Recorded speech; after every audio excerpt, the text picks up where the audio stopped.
This is Wright Robinson College. It's got just under 2,000 students. It's one of the largest 11 to 16 schools in the country, and it serves the whole east side of Manchester. Whole areas of the playgrounds which were uninhabitable because basically they were windy, wet.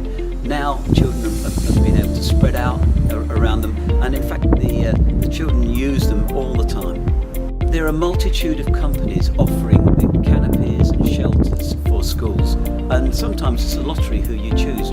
But we chose A&S Landscapes because of the work, their brochure, and the work that we'd heard of. They didn't disappoint us. The children now have a much nicer environment to work in and to play in, and that's important because it isn't just about, schools aren't just about work. They're about making places friendly, nice places to go, and socially nice as well.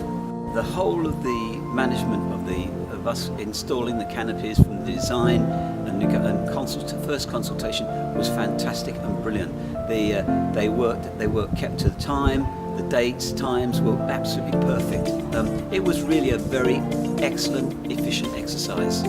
They do as they promised. They promised us management, the timings, and they did all of that. And I would recommend A&S Landscapes to anybody. The way that they managed and dealt with us, they were very professional. They did exactly as we asked and gave us great suggestions. And our children have benefited really well from the way that they've done the work.